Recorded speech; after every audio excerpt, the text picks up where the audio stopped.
ওকে, তাহলে আজকে আমরা শিখি হচ্ছে if and else statement. If and else statement মানে কি? হয় যদি, না হয় যদি না। তার মানে হচ্ছে আমি একটা শর্ত দিলাম, যদি এটা হয় তাহলে হচ্ছে এটা হবে, যদি এটা না হয় তাহলে অন্য কিছু একটা হবে। এখন আমি যদি প্র্যাকটিক্যালি দেখাই, সাপোজ র্যান্ডম ফাইল ওপেন করি।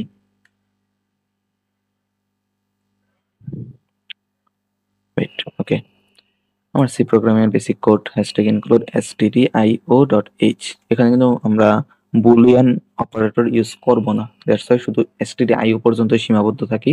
and তারপরে হচ্ছে আমাদের integer main function, first bracket second bracket, লাস্টে হচ্ছে আমার রিটার্ন 0। ওকে, এই গেল আমার বেসিক সি স্ট্রাকচার। এখন আমি কি ইউজ করব? এখন আমি ইউজ করব ইফ আর এলস স্টেটমেন্ট। সাপোজ আমি একটা কোড লিখতেছি যেখানে হচ্ছে যদি আমার বয়সটা হচ্ছে 18-র সমান অথবা 18 থেকে বড় হয় তাহলে হচ্ছে আমি ভোট দিতে পারবো। দেন হচ্ছে যদি আমার বয়সটা 18-র ছোট হয় তাহলে হচ্ছে আমি ভোট দিতে পারবো না, মানে ভোটের জন্য এলিজেবল না। এরকম একটা কোড যদি আমি লিখতে চাই তাহলে কি করতে পারি? সাপোজ আমি বললাম ইন্টিজার এইজ হচ্ছে, আমার এইজ ধরলাম আমি 19।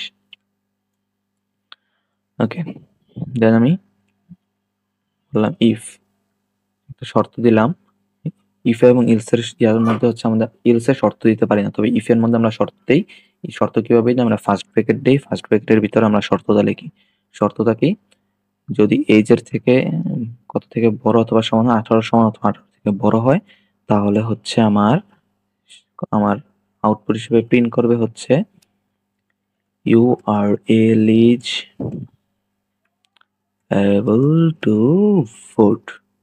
এটা ওকে, এটা হচ্ছে আমার প্রিন্ট করবে।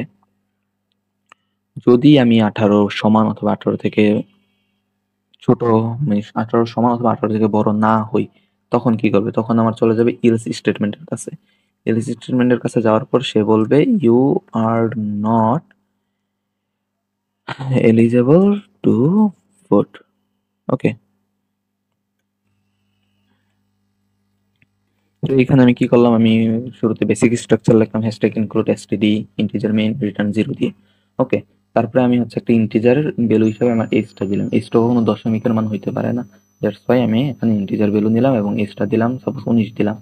এবং তারপরে ইফ দিলাম। ইফ এর ভিতরে সবসময় আমাদের হচ্ছে কন্ডিশনটা থাকে। তো আমার কন্ডিশন কি? আমার কন্ডিশন হচ্ছে আমার বয়স যদি 18-র সমান অথবা 18 থেকে বড় হয় তাহলে হচ্ছে আমি ভোট দিতে পারবো, আর আদারওয়াইজ যদি না হয় তাহলে আমি ভোট দিতে পারবো না। এবং আরেকটা খেয়াল রাখার বিষয় হচ্ছে আমরা যদি সমান চিহ্নটা যদি গ্রেটার দেন এর আগে দেই তাহলে হচ্ছে আমাদের একটা ইরর খাবো। সাপোজ এখন তো ইরর খাচ্ছি না, তাই না? যদি সমান চিহ্নটা যদি আমাদের গ্রেটার দেন এর আগে দিতাম তাহলে কি হতো? একটা ইরর আসতো।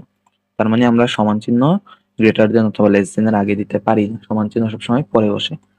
আমার বয়স যেহেতু 19, তার মানে 18 থেকে বড়, সেহেতু আমি হচ্ছে এলিজিবল টু ভোট।